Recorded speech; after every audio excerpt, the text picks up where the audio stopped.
अस्सलाम वालेकुम व्यूवर्स, मेरे इस चैनल पर आप लोगों को खुशामदीद। मेरे इस चैनल के ज़रिए आप लोग जानेंगे कि साइंस और मज़हब का आपस में क्या ताल्लुक़ है।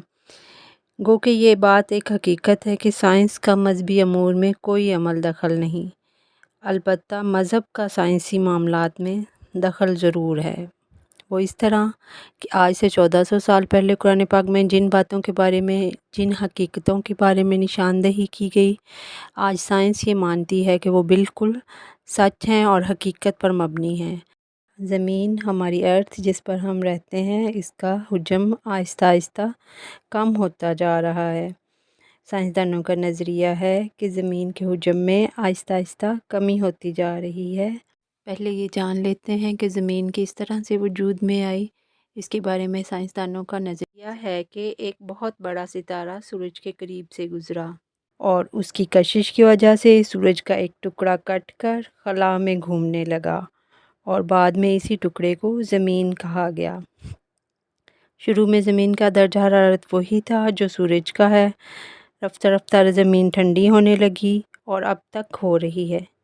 जब ये गर्म थी तो उसका हुजम यानी उसका वॉल्यूम ज़्यादा था। ठंडी हो जाने के बाद ये सिकुड़ने लगी और सिकुड़ती ही चली जा रही है। ये बात आज से 1-1.5 साल पहले के लोगों के तसव्वुर में नहीं आ सकती थी, लेकिन कुरान मजीद में वजाहत के साथ बयान कर दी गई।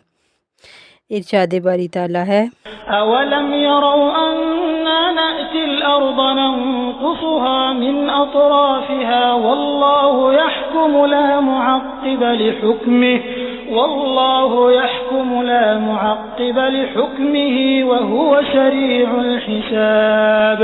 वो नहीं देखते कि हम ज़मीन को उसके किनारों से घटाते चले आ रहे हैं। अल्लाह हुक्म करता है, कोई उसके अहकाम पीछे डालने वाला नहीं, वो जल्द हिसाब लेने वाला है। व्यूवर्स, अब सवाल ये पैदा होता है कि ये तमाम इसरार जो जदीद साइंस को इस दौर में मालूम हुए हैं, कुरान मजीद में किस तरह बयान हो गए। वो कौन है जिसने हज़रत मोहम्मद सल्लल्लाहु अलैहि वसल्लम को आज से 1400 साल पहले ये बातें बता दी, जबकि उस दौर में ना दूरबीनें थीं, ना साइंसी तहकीक और तफ्तीश करने के बहुत ज़्यादा आलात थे।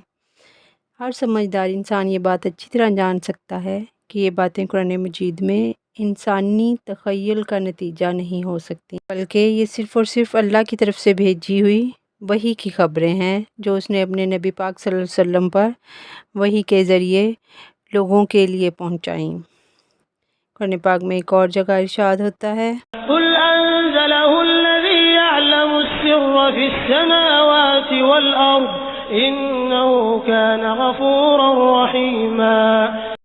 कैसे तो उस अल्लाह ने उतारा है जो आसमान और ज़मीन की तमाम पोशीदा बातों को जानता है, बेशक वो बड़ा ही बख्शने वाला मेहरबान है। ये तमाम हक़ाइक़ जो साइंसदानों को आज मालूम हुए हैं, हज़रत मोहम्मद सल्लल्लाहु अलैहि वसल्लम को 14 सदियाँ कबल मालूम थे। सोचिए ज़रा, वो नबी पाक हज़रत मोहम्मद सल्लल्लाहु अलैहि वसल्लम जो लिखना पढ़ना नहीं जानते थे, जिनको उम्मी कहा गया, उन्हें इन बातों का कैसे इदराक हुआ। ये बात साफ ज़ाहिर है कि ये बातें वही के ज़रिए उन तक पहुँचाई गईं और वही नाज़िल करने वाला कौन था, सिर्फ़ और सिर्फ रब करीम की ज़ात।